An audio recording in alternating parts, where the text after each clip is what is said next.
So first of all, can I welcome along our first team coach, Matty Peet.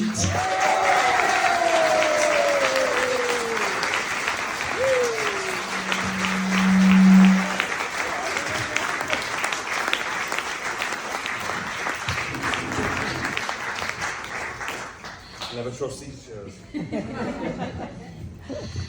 And now can you give a big welcome to the new coach for the women's team, Denis Betts.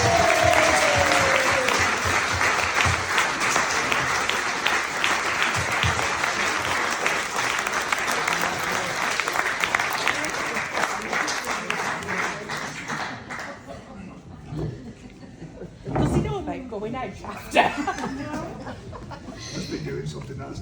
Right now, I've not fell out with you lads, but if I get too near that microphone it seems to cause problems. I've given you a fine example of you've got to talk loud so that they can hear at the back. At the back, if you don't hear, just give us a signal and then we can make sure that they shout louder. But great to have you here. We really appreciate you giving of your time. And as you can see, we've had a really good turnout for a mid-January night. So let's just give them another round of applause and we'll get the night underway.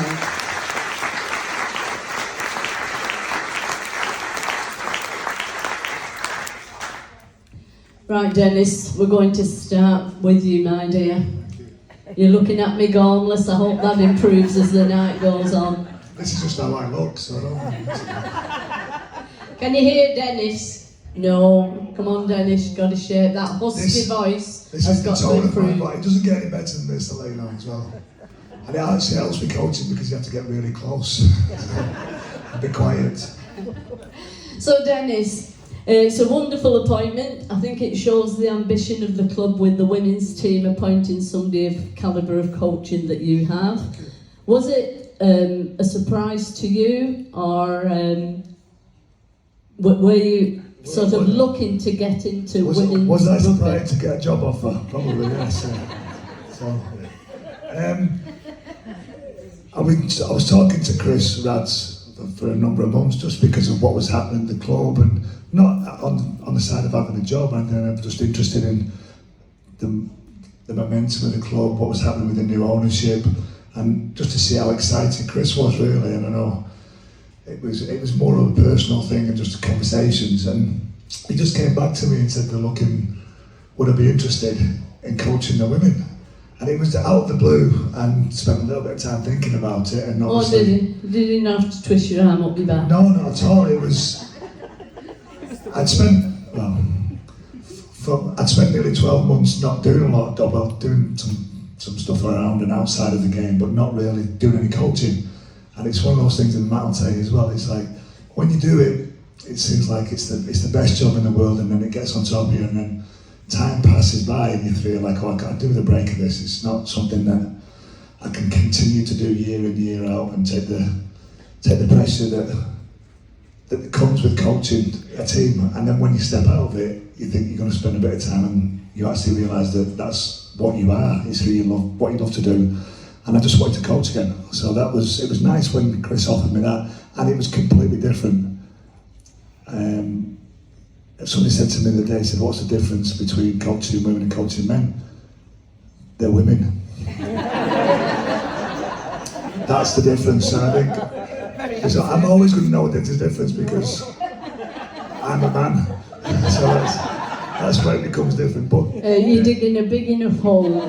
Stop while you're ahead, Denis. No, the girls are fantastic. They're sponges. They want to learn. They want to get better, and they want to play rugby, which is a real joy. They're fantastic to work with. This started with asking, was your appointment a surprise? Not a whole scenario of the year ahead with the women. We'll get round to that as we go along. I've seen your cards, so I'm just preempting what you're going to say next. No, stealing my thunder is not allowed, is it, Matty? No. Not much is allowed with you, is it? You get used. One thing that a lot of people won't be aware of is when I got the job at Wigan, Denis was one of the people who reached out to me. We had a decent relationship as it was anyway, but he was always on the end of the phone, offering support, which, you know, there's not many coaches who've been in that position at this club and at others. So when you get someone who's there on the end of the phone with no angle on it, they just want to help you out. It was refreshing for me. You know, there weren't that many people in the game, but some of the senior coaches like Dennis, like Tony Smith, like John Keir, who've seen it all and been in jobs, been out of jobs, times at the top, times where they've been in teams that are struggling. It really is really beneficial for relatively new coaches like myself. So when I heard there was an opportunity that Dennis was going to join us, I just thought it was really natural for us. And in working with the ladies, as he mentions there, and it gets a laugh, but it's actually a real insight into what coaching is all about, understanding the personality of your players. And that's probably why it takes a properly experienced coach to be able to turn their hand to it and get his message across to a different kind of athlete. It's not your man management skills that we're looking for, Dennis, it's your woman management skills, yeah? I have 5 daughters, so I'm quite well qualified. Well, I thought it was as well at one stage, because I have got 5 girls, but they haven't listened to me for 20 odd years, so I wasn't sure whether I'd be able to get a message across. But dealing with the personalities, and like I said, I wouldn't. The rugby's easy. I've been doing it since I was 11 years of age. I've been playing rugby, I've been coached by rugby, I've been involved in it. It's been nearly like, I don't want to say really, it's been 40 odd years of doing it really. So the rugby's easy, it's dealing with people and the personalities and getting the best out of them, and that's the joy of coaching. Seeing them succeed, seeing them get better and watching them develop. And that's the beauty of this girls team here as well. And hopefully I'll see you all when you're in the stand here, and hopefully I'll see us cheering us on to make us better in the next couple of years. It's a really young group, and I spent time on the backfield, and there was nearly 70 girls out there training between the ages of 15 and 17, and it was like, wow. And I didn't realise that it had that much depth to it, and it's really pleasing to see. He's doing it again, Matt. They've been out Leicester, well, what I'll say to you, Matt, is here at Wigan, our coaching team, all have, or majority have, a history of either playing for Wigan, previous coaches at Wigan, coming through the Wigan system. How invaluable is that to us, that we've all got what Wigan's all about? Yeah, very valuable. Probably like you lot, you understand the club, you understand the fabric of it, and it runs through this organisation. And I know sometimes that's something that we get criticised for, but it stands us in good stead. You know, when people know what you guys want and ladies want, they know what the town's built on, not just the club. And a lot of these people have experienced rugby league elsewhere. They've been coached by other people. They've played international, where you meet people from all over the country. So me and Dennis are in a very privileged position here, that we've got so many people who understand rugby league, who understand the town, like yourselves, and we all want the same thing at the end of the day, which is Wigan Rugby League leading the way in all the different areas, not just the men's team, the ladies, the academy, our fan base. And one thing that I think does get missed with the growth of the ladies game, I think it's probably been the main area in the growth of the sport in recent years. All the junior clubs now have got thriving girls sections, our own girls section's thriving. So when you think about all the extra families that are engaged in rugby league, all the extra volunteers, I think it's probably one of the biggest influences on why we're selling tickets the way we are. I think it's common sense really, and I think the more we can all get behind it, the better for the club and for the town. I mean, the growth of the women's game has been phenomenal, but also the wheelchair game. How impressed have you been with the growth on the wheelchair game? Well, I think when it first started getting televised, we were all great, weren't we? And then it just went from there. I think it's good to watch, and able-bodied people are participating in it as well. And it's a quality sport in its own right. And again, it's bringing more people, more families under our banner, which is what we've always wanted, isn't it? We talk about promoting the game. Well, the best way to promote the game is getting people involved. don't talk until you talk to me. You're not getting blooming stropping now, you're not getting knocked off that chair, you know. So for yourself, have you been surprised, you know, you've taken time out, got yourself refreshed, but have you been surprised at how much growth there has been in the women in wheelchairs matches, teams in that time? Watching it through the World Cup and seeing it grow, I'm going to take time out. I've just not been involved in a professional capacity for the last year, but it's not what I do, it's who I am. It's a little like Matt is, this is my love for the game doesn't go because I played it or I've watched it. It goes because I've been part of something that's bigger than me, and my family's part of that, and everybody from the area is part of that. So watching the game grow and seeing the wheelchair develop, I am a little bit like Matt. As soon as you started getting televised and you watched it, you thought, this is alright actually, isn't it? And it was competitive. It had that rugby element to it, and we talked about it like it was rugby. So it was just nice to watch it and see it grow. And then all of a sudden, like the Wigan team winning last year as well, and the team in the World Cup being so competitive and being really close. So that was really exciting. And then spending time watching the women's game during the World Cup. Like I say, I wasn't involved at that time, but it's a little bit like watching women's football as well. You're not really sure what you're comparing it to until you watch it and you actually enjoy it. And it's not men's football, it's women's football, and once you appreciate that, and it's the same with women's rugby. It's not like going and watching Wigan versus Saints or watching another men's game. It's watching women's rugby and appreciating what that is and what women bring to the sport. And it's their love as well. The girls are actually, now once we started, it was like, I did a stupid thing. I asked them a question. I said, I really want you to ask questions so we can get off and we understand where we're going with each other, because it was really quiet at first. About 2 hours in, I said, Matt, you're going to have to stop asking questions now. It was a stupid thing, because they just want to know, they want to know what's happening with the men's team. Do I know this? Do I know that? What about this? It was a constant, and their love for rugby league is just as strong as anybody I've ever met. And they just want to be part of something. And that, the beauty of this place is, I feel really privileged every day when I come in. I was in the other day when Matt was running a session with the first team, and you're open. It's an open shop. There's people in here seeing what they're doing. There's nothing hidden. Everybody's really inclusive. Everybody wants to be part of something. Lads are asking, can they come and spend some time with the girls, spend some time coaching them, what they're doing. So it's not a one-way street. There's actually an air of real inclusivity in what we're trying to do, and it's really exciting. And for me, it's a fantastic challenge to be able to be part of this club again, and also to look at success is just part of what we do. So that's what it's expected. So that's what we've got to drive into the goals.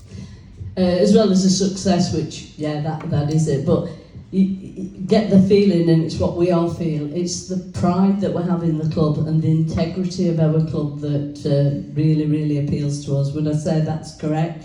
I think win or lose, we can take the defeats, but as long as we're a club we can be proud of and a club that has integrity, that's everything to us.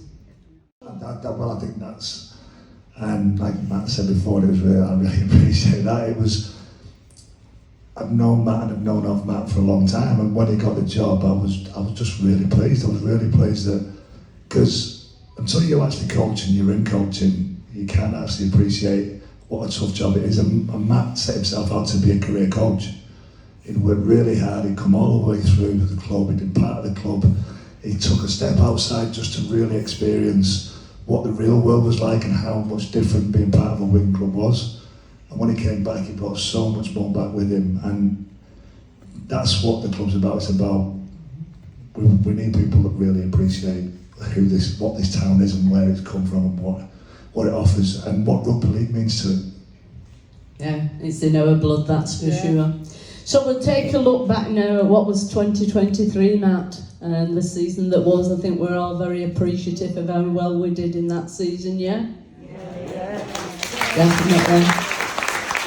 Thank you. So just looking at it, Matt, was it the closest Super League season that you've known of? The fact that, you know, we had 3 teams vying at the top, we didn't know who was going to be in the top 6. We couldn't even be sure who was going to be relegated till very near to the end of the season. Yeah, now you mention it, I forgot all that, to be honest. I just remember our games and certain. So yeah, I think there was twists in the storyline along the way. Different teams looked like they were all set to grip the season. At times it looked like no one wanted to win it. But it really is, when you take into consideration the salary cap, the amount of fixtures we play, it really is a test of endurance really for these squads, and a lot of things have to fall into place, namely injuries and suspensions and timing your form as best you can. And I think what serves us well here as a club is when we're winning, we don't think we're the bee's knees. You know, we don't pat ourselves on the back too much.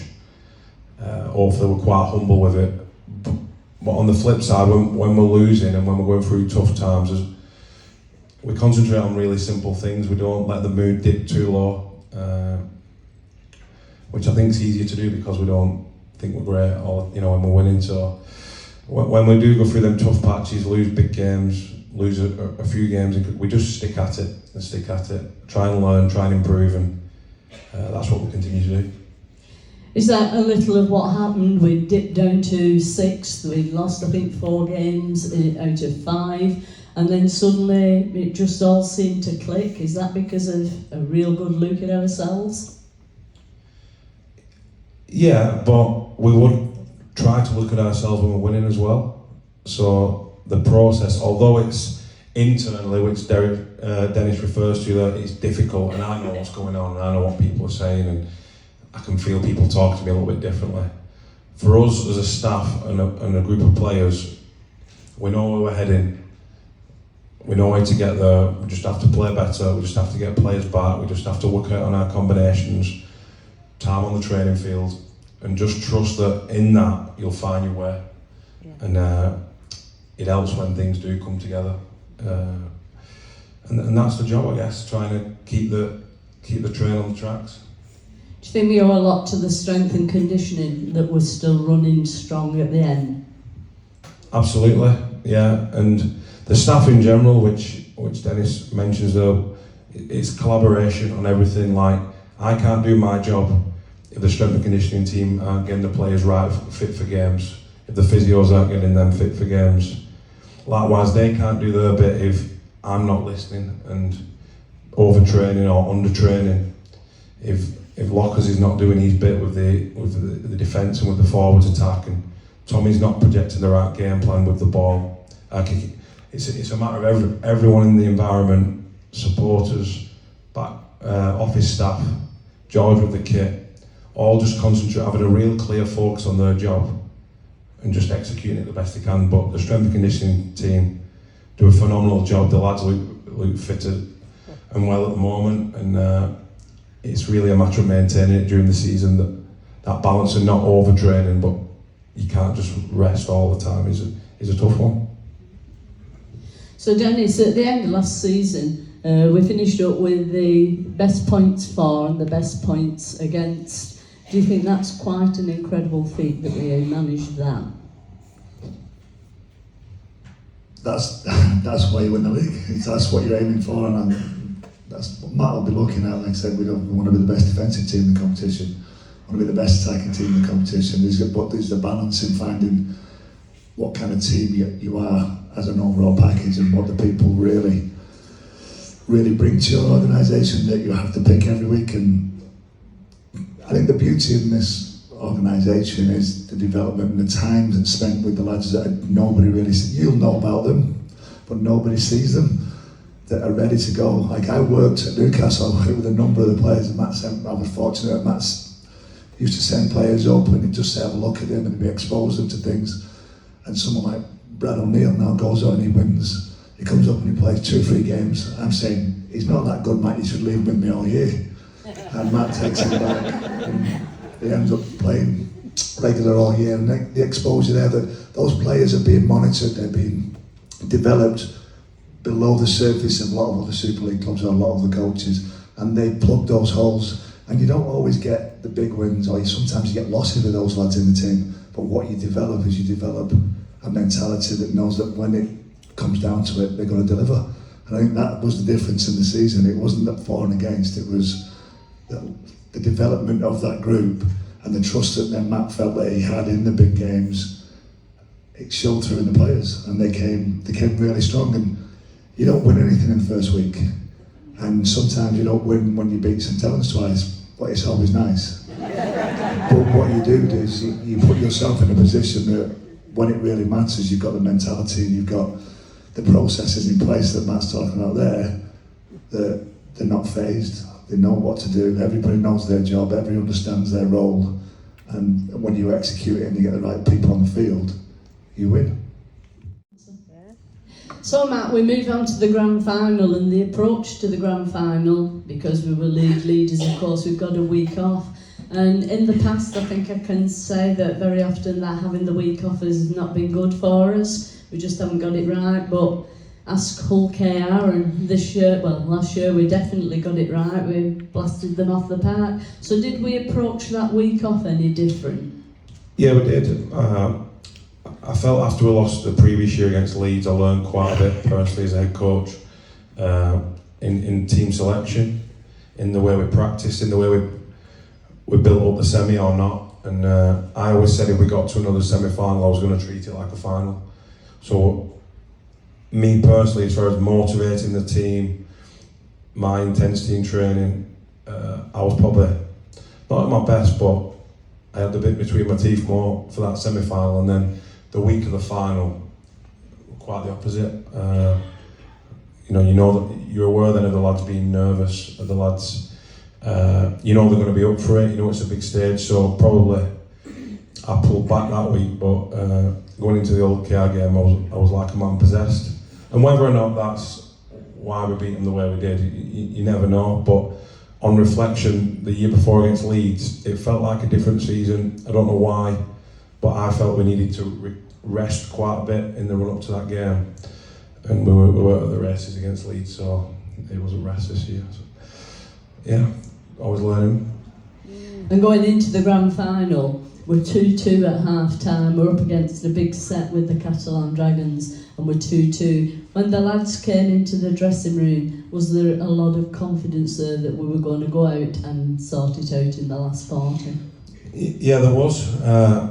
Catalan were always a team who liked to lead from the start games really quick, big, physical, older than us, carrying a few injuries, so we kind of wanted the long game, and we knew that we'd made them do quite a bit of work. We'd probably weathered a bit of a storm, and you could see particularly on their right, our left, Mitchell Pearce was clinging on, and there was a clear, it didn't take a rocket scientist to work out if we threw a bit more speed and craft around that edge that we was going to get some joy eventually.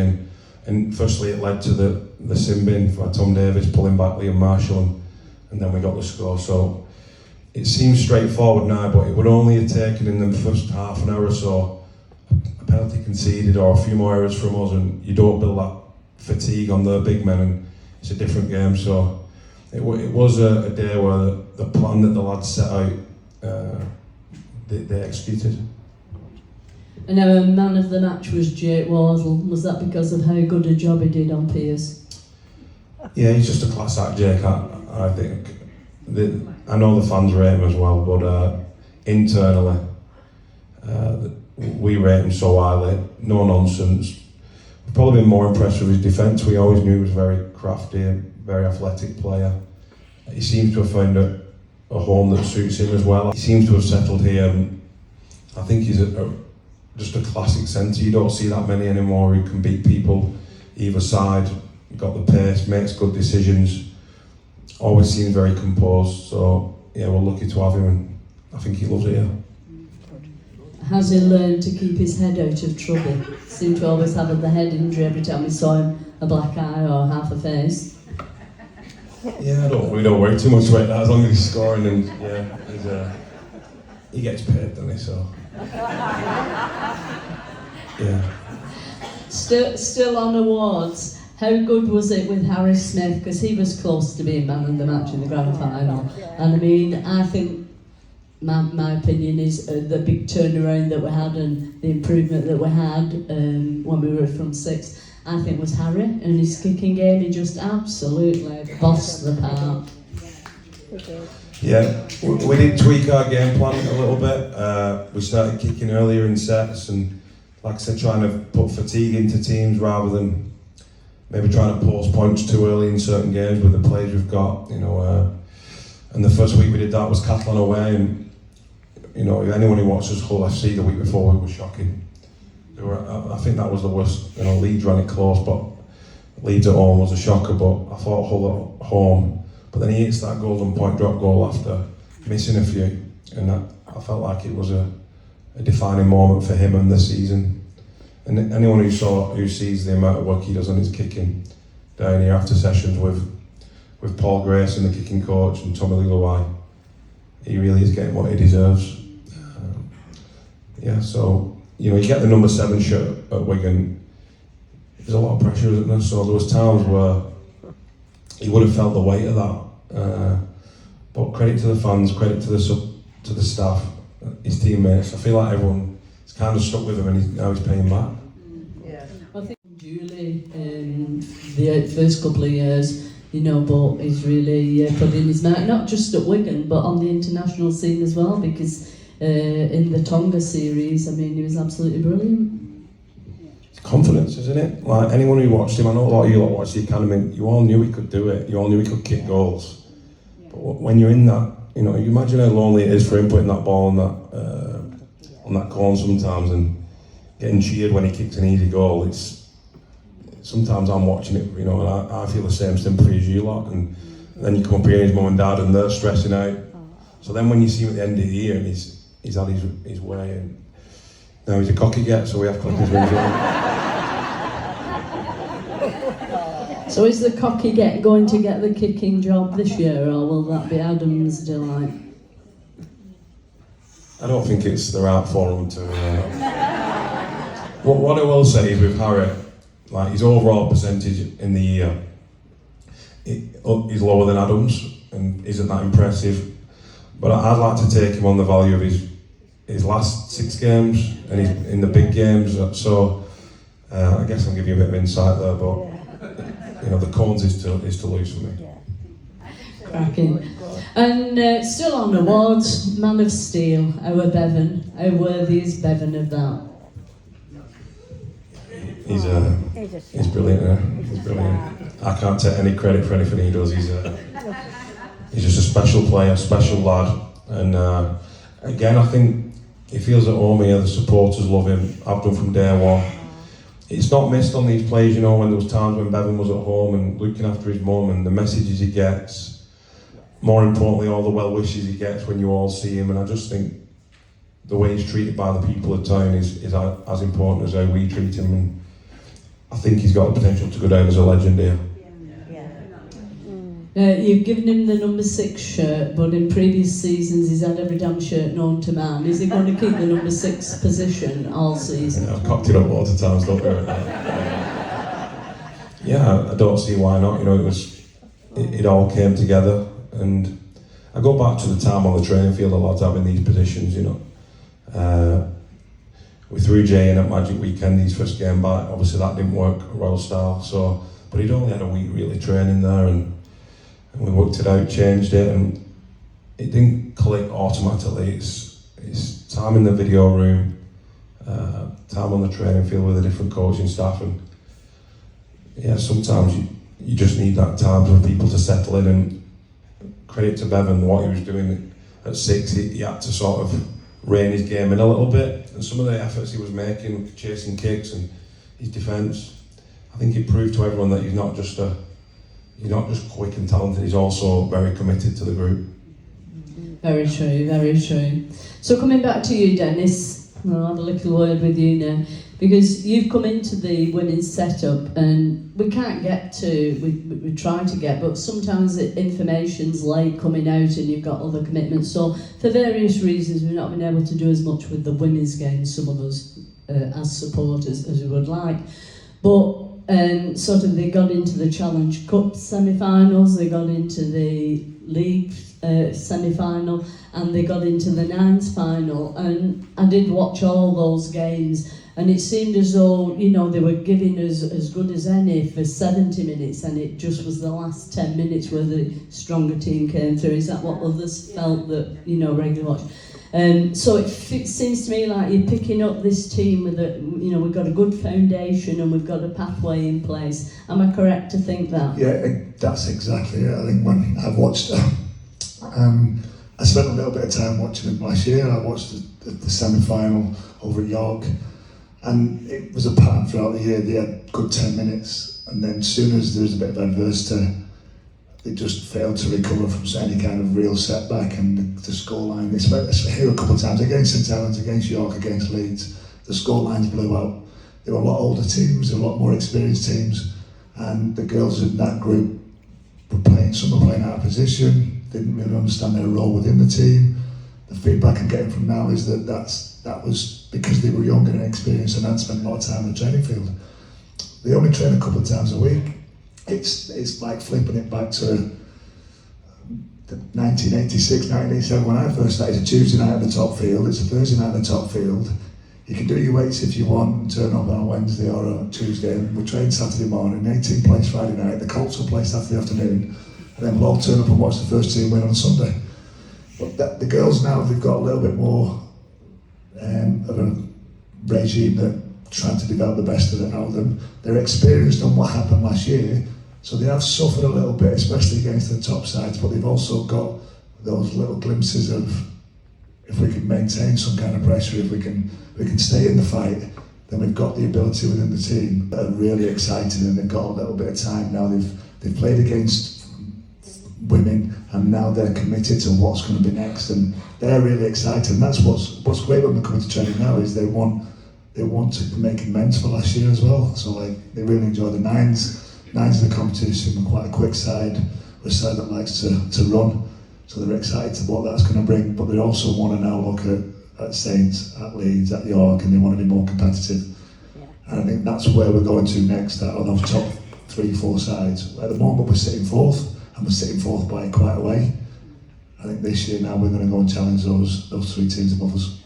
Will be. It must be really, really difficult for the women, because like I said, they're not full time, so they've got to juggle it about with lots of other things in their lives, you know, working, and some with families, some with homes, and it must be really, really difficult, and they must have to be ultra dedicated for where they want to be. We went away this weekend to Wales, and we did a little bit of a camp. It was the first time that we did a little bit of team culture, leadership stuff, what the group wanted, how they wanted to be identified within this great club. So not set them apart, but give them an identity within the organisation as well. And that was what was exciting about the group. And they talked about being professional. And when they look at first team, they look at the setup and they see what the first team's doing, and only in the academy and the scholars, they think that that's what they want to be, and I had to set them right a little bit. In some ways, they're as professional because they've got to manage their time, because they're committed to what's next, and finding out what's important to them is playing rugby. So they are committed, and they make time for it, and they want to get better, which is half the battle. And talking about Harry there, you know that he loves that part of it. He's committed, he wants to play, he wants to get better. You see, I've been here and watched him when it's pouring down the rain, he stood out there, everybody else has come in and he's kicking goals. He just wants to get better because he knows, and I don't think doesn't want that tea. I think he wants that tea, and he's thinking, I want that game, I want 50,000 people watching me put that ball in that tea. I'm going to look at every single one of them and go, I'm going to kick this now. But because that's a cheeky number 7 that's grown into the role as a 7 at Wigan. Yeah, we're known for our cheeky number 7s. Talking about cheeky number 7s, how's Jack Farriman doing?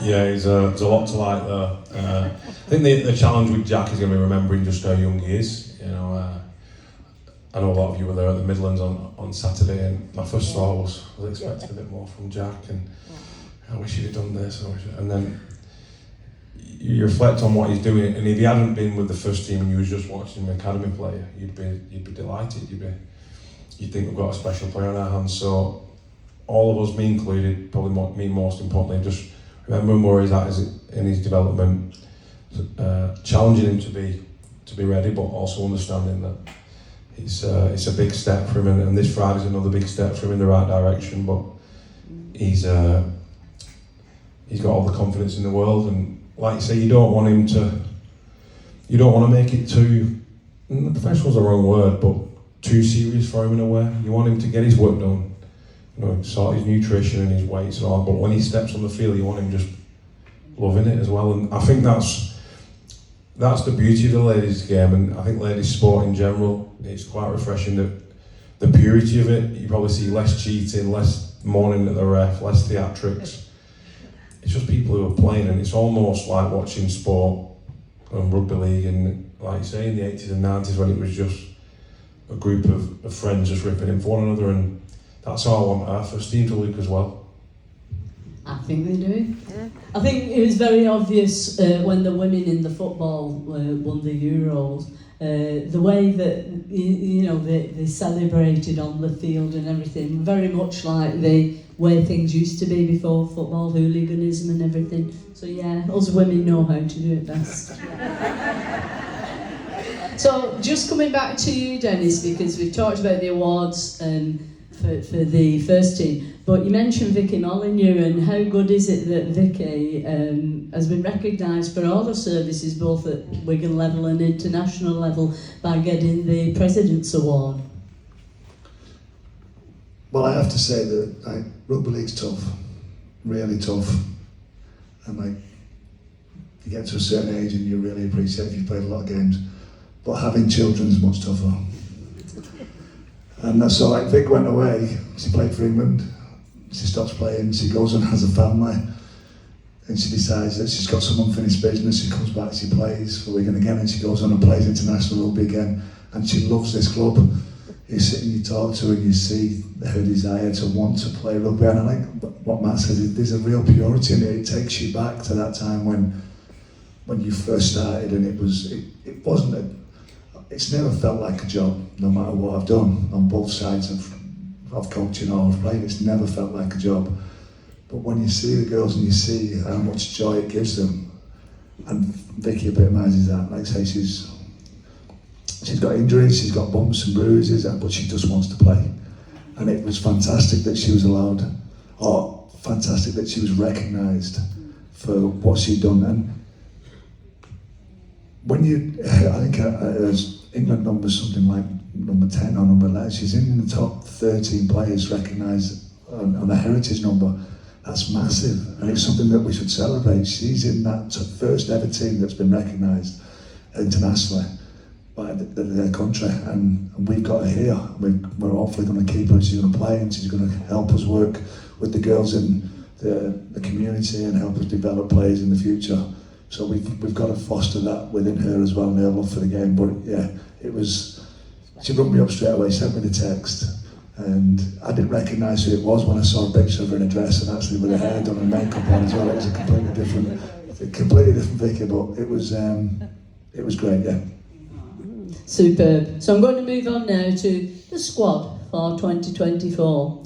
So, I mean, my goodness, I think we're still all reeling with the recruitments we've had, the retentions we've had. It's been like Father Christmas has been coming every day since season finished. But on the recruitment front, Matty, how pleased are you with the new recruitments? Yeah, well, I have to be pleased because they're all players that I wanted. So. So it's like Christmas for you as well, then? Yeah, I mean it is challenging because I'd love to have kept Kai. I'd love to have kept Morgan. And when you're building something and then people, and we do the same, but you lose blocks of it as well. That's one of probably my biggest challenge in this job so far has been losing Matty Nicholson, losing Morgan. I probably have more sleepless nights about that because I've known these lads a long time.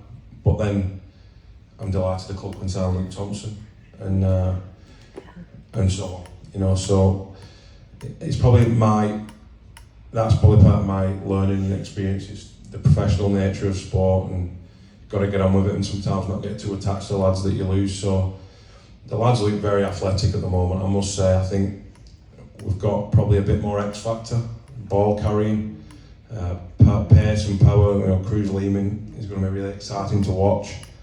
So yeah, we're very powerful for sure. But there's a challenge to replace Morgan and Sam Powell, particularly with how much unseen work they did. You know, you hear it all the time when they say about the things that the coaches and teammates recognise that the naked eye might not always. So we've got to make sure that these new players are up to speed on what our expectations are. So that's on recruitment, but we've also had a lot of retention. And I mean, we're giving out, young Jack got a 5-year contract, we're giving out 4-year contracts like giving pigs cherries. That's really unusual. We've usually 2-3 years. So how good is that to know that you've got this body of youngsters for so long? Yeah, and it's not my idea, but it's my philosophy that cohesion leads to sustained success, particularly in them positions like to have Jay and Harry, Brad and Cruz locked in. Hopefully we get Bevan for a similar time span. You can work, and probably when you get a settled group, if you miss some training sessions for whatever reason, injuries or whatever, or lads need it, it's not as important to train a bit shorter, train a bit sharper, where if you lose players in them positions, Dennis will tell you, the only way is time. So I'm delighted the clubs back them players. I'm delighted the players want to be here. And as you mentioned before, I think it's testament to the environment, but the support as well. It's not missed on the lads. Can't thank them enough. So on that, Dennis, sort of in your era when we had the long successful years, very often. The 9 years. Do you remember them well? Not really, no. But during that time, we might at the end of the season lose 2 or 3, but we brought 2 or 3 in and the team didn't weaken. And it seems like that's where we're at now. We can lose a couple of players, they can move on, but we can bring in the same Matt calibre. hit around the head there. There's a spine and there's a group of people that have it and have their DNA in it, have their fingerprints on everything that the club does. But also, good players only want to stay somewhere where they can get better. If they feel like they're wanted and they feel like the supporters love them, that's what great players want. They want that. They want to be really well coached. That's why good players stay, and that's why good players want to be. Young players can be turned because of whatever it is, the finances. And Australia holds this kind of kudos at the moment where everybody wants to test themselves. But really good players, and they come back. They come back, don't they? Yeah. They understand where the bread's buttered once they've been on the other side because they've always been in that system. But good players stay. Jay and Bevan, they want to be here because they're well coached and they appreciate the support and what this club is, and they love it, and because rugby league is a big part of them. And that's what we found in that late 80s, early 90s, that there was a spine of players and we could bring players over. And they could have a season and they talk about it forever. And like Gene Miles was one of them, everybody recognises how great a player Gene Miles was, and he talks about his season here as a massive part, no matter the 10 years he had at Brisbane and what he did at Queensland and what he did at Australia. He talks about this year as being a real pivotal part of his whole career because of what this club gave him and what it meant to him. So it's a special place to be, but good players only stay if they feel like they're going to get better and they feel like they've actually going to win something and develop. Because winning's a part of that process, but that process is that they want to be part of something that is bigger than them. And I think that's what Matt, through his staff and the work that he does with those people, is testament to the growth in this club over the last couple of years, but before that as well, with Wayne and when Lammy was here, you could see that there was still a real strong emphasis on what being a Wigan player meant. So Matty, I just want to ask a couple more questions on this squad. I want to look at the injuries and Abbas Miski. I'm curious to know how it's going for Abbas. Good. He's joined in an intense session with the team today. He probably did 3/4 of that. So all the time I'm saying we're still on for round 1. We're still on for round 1. So yeah, he's obviously someone who keeps himself in really good shape. The challenge with Abbas is him not getting too muscular in the gym, a bit like me. He only has to look at a weight, and he starts feeling too big and too heavy. So it's getting the balance right. So he hits the ground running. Obviously, it was fantastic last season. You're going to ask me about Junior. Junior will be a bit later. He's not back training with the field yet, but he looks in fantastic condition. And as you mentioned earlier on, during them tough times in last season when we had to blood them youngsters, the beauty of it is in Harvey Hill now and Junior, we've got 2 established first team players. There's been a lot of talk of the good friendship that's built up between Junior and Sam Esser. What's your thoughts on Sam?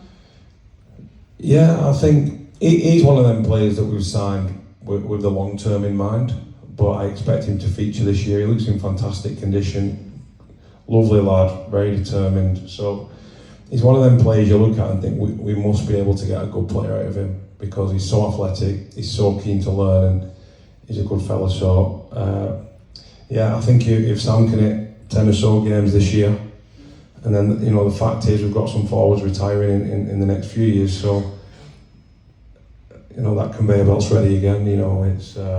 It's exciting, and him and Junior's relationship. When I first met Sam and he came over, him and Junior were already, what it's like now on social media, they were already connected, having Cameroon heritage in common, so it's been really natural on that. And you've got Liam Burning on Friday in the team. How's Liam gone with his recovery? Yeah, he's just in a good place. He's had long enough training now. It feels like he's been in full training for quite a while, so no concerns at all there. There was a couple of lads who were playing on Friday who actually, before we named the squad, came and asked. I think this is sometimes that second friendly out of the season. We don't always play it, as many as we're going to do this week, but I think they've all got one eye on that World Club challenge. And some of them, the plan is to get 20 minutes this Friday, 40 or 50 against Hull FC and ready for Castle for round 1. But I certainly think they're. Sometimes you don't want to overplay these players because it's a really long season. But the fact is we've got a final round 2, haven't we? So we've got to be ready. Yeah. Okay, and just the last one, Ethan. How's Ethan doing? He's good. Obviously, we're going to be very, very careful with Ethan. That's one I've got to take on the chin, the way that played out last year, and watching him train on his own now, it's sad to see, but I still feel I wouldn't change that decision. We won the game, and having him on that team sheet and having him in them team meetings had a positive influence on the group, and I know he doesn't regret it either. And the fact is, if you don't get the odd one that breaks down on the way back, you're probably not pushing hard enough. If you always wait till someone's perfect and 2 weeks over, then that's not really our job. We should be testing boundaries as a performance team, and I think the way we've got Ethan back and included him in all the discussions along the way, if at any point he would have said, I don't feel comfortable, or any of the scans would have, we re-scanned him, etc. Well, the fact is he broke down, and we're going to have to be ultra cautious this time because we want him here for a long time, don't we? So we talked about recruitment for the first team, but of course we've got some recruitment in the ladies' team. Do you want to tell us a little bit about that, Dennis? Yeah, it was a little bit different. Did you not get to pick them? No, I didn't really know who they were. That's why it's hard to pick them. No, it was more of an open forum stuff. These girls that came down, we trialled most of the girls we picked up. A couple of girls are from our academy. Young girl Mia, obviously I can remember her second name now. I'm still remembering all the girls' names. Remembering 30 girls' names is not good when I'm trying to rattle them off in front of my wife. She thinks it's a little bit talking about 30 girls. But there's a young girl Mia that's coming into the squad. It's come through our academy system. I think she's going to be really exciting. We've brought in a girl called Brogan from Salford, and she's tiny, but she topped the tackle stats last year. She was a big yardage maker for Salford in a team that was struggling, and she just got a little bit of something about her that's going to just give us a bit of an edge. She's going to be a little bit different, but she's a tackling machine and she works really hard. And other than that, we've looked at our academy more than anything else. We've looked to develop the players that are already here, and I think the job of a head coach is twofold. It's about developing the players you've got in your organisation. It's trying to recruit players that are better to improve everybody that's in that group. The women's game's not like that at the moment. Recruiting players is a completely different thing. They're not contracted, they're just on registration. They can change clubs when they want to. It's nothing more than 6 months to a year at best of times. No matter what you read or what you hear, there's no such thing as a contract in the women's game at the moment. It doesn't exist. So they're just short-term agreements. Hopefully that's going to change over the next couple of years. So at the moment it's like they're all just on agreements and the girls talk to each other. You need to come here. So what we're trying to build now is we're trying to show, because of how open the club is and the girls are around the senior team, there's contact across the coaching staff, and the girls feel like they're part of something that gets pushed around and everybody says Wigan's the place to be. So those girls now that are at other clubs that we feel can really enhance us will come back or will want to come here in the future. So the recruitment's a little bit different. You don't sit there with agents, you don't scour the development pathways of a lot of the clubs that are out there to find those players that you know are going to be a good fit for your system and for the way you want to play. At the moment it's just making sure we've got the right group of girls. And women are a little bit different as well, I've learned this as well. So to get boys to be competitive, you make them compete against each other. And then they form a group while they're being competitive with each other. Women need to form a group before they go off and start being competitive. So it's just a little bit of a different way of doing things at the moment. So at the moment we're in that forming stage where we've got 30 girls, we've got about 6 or 7 that are new to that group. We've got 4 or 5 that have come from the academy. We're just trying to get them all to be a really strong group and a cohesive group and understand what their identity is within this club.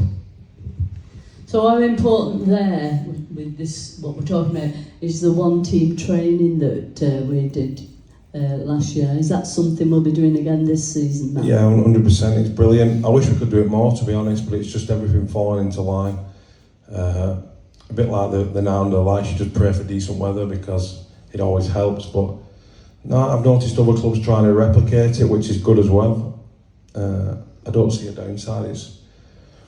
There's a lot of things you wish you could do more of, staff getting together, all the volunteers, supporters, but we've all got families as well, so it's trying to get that balance right. But no, I love that evening. I think it's up there with the best nights of the year.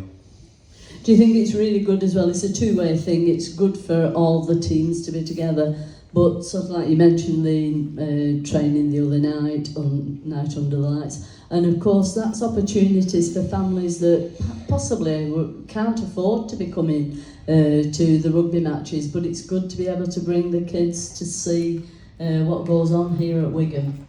Yeah, I guess more so you was here at that night under the lights and seeing that the queues to get stuff signed. And some of the stuff what people ask you to sign, like you can see kids with, it's not even Wigan merchandise, it's all bits of school uniform. And it really does bring it home to you and the player. And we speak about this with the players about that's probably the closest some of them will get, unless they get free tickets. And it's not missed on us, and that's why the players have no complaints about staying late. They love it, they get it, they understand it, and it's part of the jobs. And it's probably all them ones who can't afford decent kit who end up playing for the first team in a few years. You know, that's where your rugby players come from a lot of the time. So it's important that we remember that. You touched before, Dennis, about going on the camp to Wales. How beneficial is that to getting the girls? You're saying that they need to be bonded to go out on the field. How important was that for you? It's essential to make them feel like they're important as well. So they've never had a camp before. When I started, it was already in place that we had a budget for it. We wanted to do something where they felt that it wasn't just a token. It wasn't just give them a weekend away. So we used people that Matt had spoken to. We used people that had dealt with senior teams in the men's game before, and we made the weekend really high quality, from the delivery of the people that spoke to them about leadership, about culture, to what we did with them, where we kept them, how we travelled to it. So they felt like it felt like they were important, and it felt like they were part of something. And that's not trying to make it nice or easy. It was still pretty tough. It was cold. It was wet. They had to show some resilience, and they had to give real strong feedback on each other.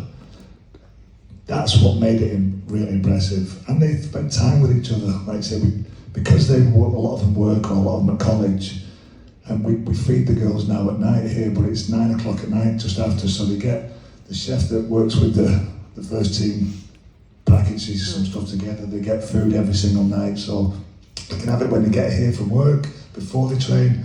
But what I like is for them just to spend half an hour sat with each other over some food, talking about, not even just talking about the session, asking each other questions that they don't get a chance to do, because we have to be quite intense in what we're trying to deliver, because we've got a short window, but also trying to make it, like Matt says, as enjoyable and as human as possible. And that's what they can do over food. And what they got this weekend is they got a little bit of downtime. We walked up, I can't say Snowdon anymore, but I don't know the Welsh name for it now. So the big Welsh mountain. We climbed up that, but we set ourselves some targets, and the girls wanted to get to the top, but there was 45 mile an hour winds. I was worried about the safety, and the group we were with, we talked about, let's set ourselves an achievable goal. The girls all committed to it. So we went through things like that, where they had to understand what achievable goals look like, and all committing to it together, so because we wanted to do things as a full group. So yeah, we got a lot out of it, and I saw them in a completely different light. Like I say, 2-3 hours here twice a week, and then every other Sunday is a little bit different to spending 2 full days with them. Do you feel that, you say you saw the girls in a different light, do you feel as well that the girls would feel that you were more approachable, having been with you in that environment? I think I'm approachable anyway, so I asked if the girls really think you're approachable. The girls love me. Just wait till I get the girls here, I'll be asking. I think it's difficult, because like you say, you're trying to deliver something, you're trying to say that and Matt gets this as well. It's like, I'm going to be their favourite every week when I pick the team, and some of them I'm not going to be their favourite, and then the week after I might be their favourite again, and then some of them will fall out with me. So we set those boundaries, and they understand what the process is about, but doesn't dehumanise it. Like say, I want them to know that I care about them, and they need to trust me. I'm going to be honest with them. We're going to talk about how they perform and what they need to do better to be part of this group, because ultimately, again, we talk about the outcome and working through the process to make the outcome what we want, but they're part of Wigan, and inwardly they know that success is part of what is expected of them. So we need to drive those standards, but we have to do it in a way where we protect the girls and make them understand that they're safe, that they can be themselves, and they can actually work really hard on getting better. And I think that's what we got this weekend. We got a lot of that, and without being flippant and talking about the question, I think, yeah, they saw me in a way now, that because we spoke with people that have been involved with most of these things, some really tough blokes, talked about the situation they've been in, and talked about how we work together as a team, and they saw what we were trying to do as a group that was going to try and get the best out of them. So it sort of clicked a little bit a couple of times with that. Great. I mean, there are a lot of parallels, because it is that you just want them to be the best person and the best player that they can be. Same for both teams, isn't it? It's exactly the same, and it's the same for every team I've ever certainly coached, and that's why I said before about Denis's experience as a coach. It's been tested in a new way, and I've always got admiration for people who go and coach overseas in a different language, and think that's coaching really, and everything Denis has just said about him and his group and his staff, it's exactly the same, word for word. Before you know them and they know you, anything you're trying to teach them really about rugby it's very difficult. I think once you get that understanding of one another, you don't have to like each other, and you certainly can't like each other all of the time, but having that bit of understanding and that rapport, and them knowing that you're going to support them and care for them first, then you can challenge them, and then that's where the improvement comes. Cracking. So on pre-season, before we go to Portugal, it seems that the one thing that the lads really, really hate, everything seems to revolve around hating Formby and hating wrestling. Is there anything worse than that, or do you agree with them? Yeah, well, they could not do it and they won't win as many games, you know. It's one thing I've seen over the years, and there's things that come in that are new and flashy, and we evolve and we change, but one thing I've always liked was having a few things that we do every year. You know, I feel like we wrestle more than anyone else, but the town's built on wrestling. You know, there's a lot of great wrestlers around here, great wrestling clubs and Olympic wrestlers. So we wrestle because it helps us play rugby and it helps get the players fit, but also we're a town of great wrestlers, and we've got a lot of hills as well. So and a lovely beach in Formby. So it's very important that amongst all the sports science and the data and the recovery facilities that we've got, sometimes you've got to get the lads rolling their sleeves up and working hard.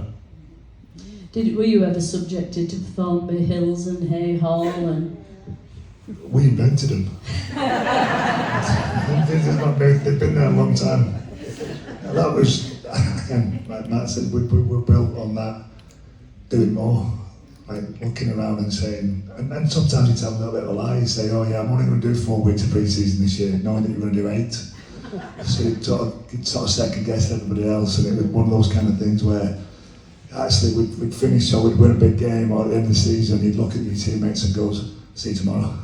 Because then winning was just part of what we did, and I think that's the mentality that carries through now, and it's part of that.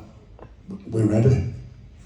The Formby Hills, and it's, you don't do them lots of times, but it's a challenge and on the sand, and it used to be the same with the plantation gates and all the way running through Hay Hall and wherever we needed to do something, and the wrestle stuff that wasn't part of the start of my pre-season and on my journey, but came in through Roy Woods and stuff that we worked there, and like I said, the great wrestlers that are in that kind of stuff, and it was a competition that was within a competition.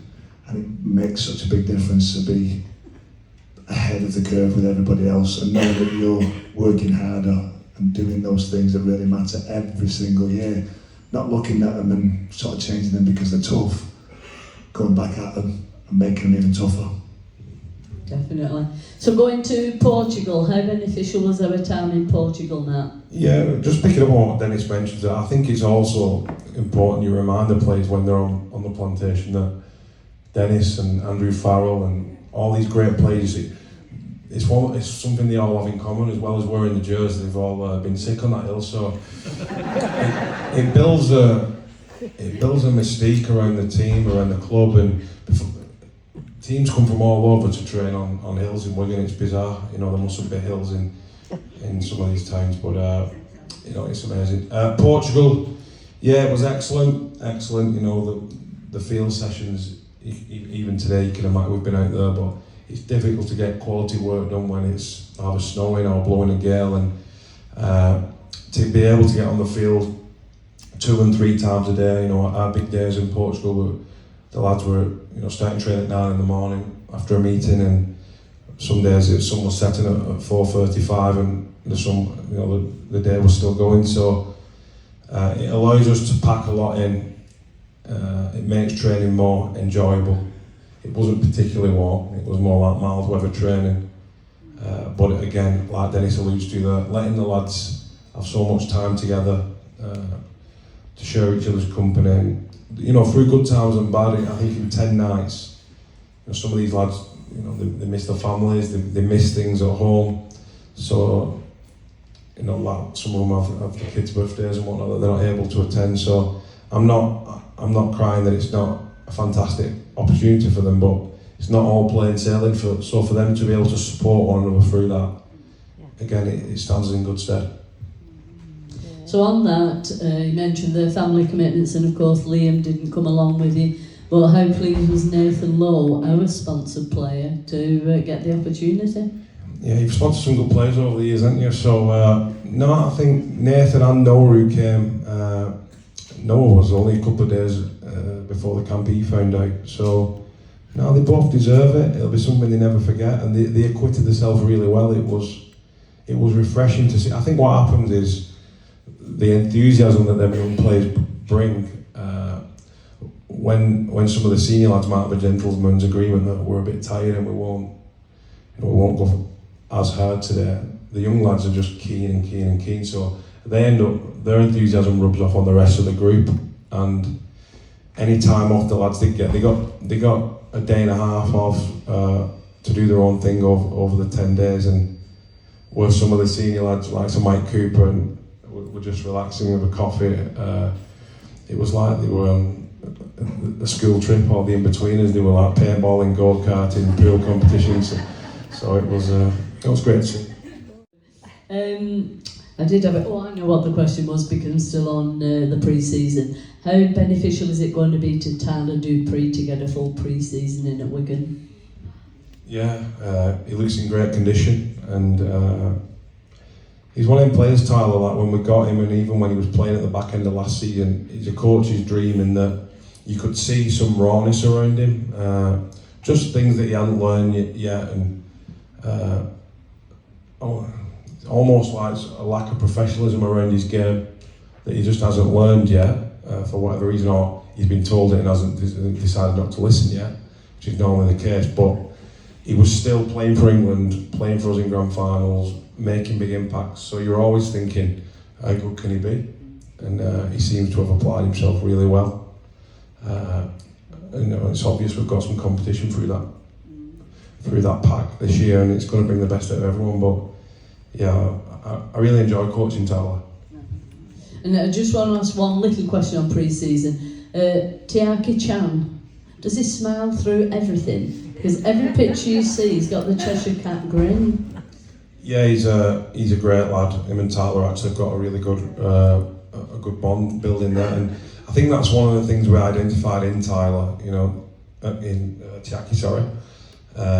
It wasn't just his effectiveness in how he plays, but his character and how he applies himself. And some people you sign just to be players on the field, but some you sign to add to the environment, and he's another one who brings a lot of fun into the place.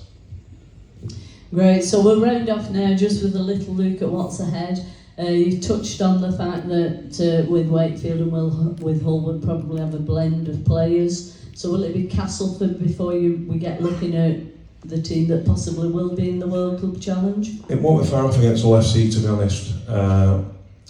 We'll carry more than 17, so there'll be a bit more rotation. But you know, I can pretty much tell you, I think it's quite obvious what our best team is. Probably a little bit to work out with the pack who starts, and maybe a player or two on the bench. But I think we're in a good position. Our backline's quite obvious the way we finished last year. Sandal and Kieran, so that's pretty much the team you'll see against Hull FC. And how difficult will it be with the Castleford game? I know we always say we take it one game at a time, but do you think they'll be looking down to the week after, or do you think because it's the first game of the season they'll be totally focused on the Castleford game? If any of them think that, yeah, I can't see anyone being that stupid, to be honest. Especially what happened, you know, we got our pants pulled down round one last year. Castleford's never an easy place to go, so it's not going to be plain sailing. I like the fact it's on TV. It's right here. I can't see that, to be honest. Great stuff. And next minute. Have we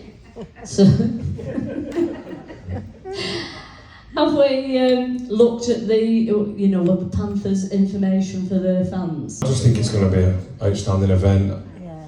I think they took last year serious, to be honest. I think they'll take this year serious, and you know, credit to St Helens, you've got to admire what they went and did there last year, and I'm just looking forward to it. I think they're too professional a team. They're travelling all across the world, and yeah, they'll be very determined, and they're a class team, but so are we. Yeah.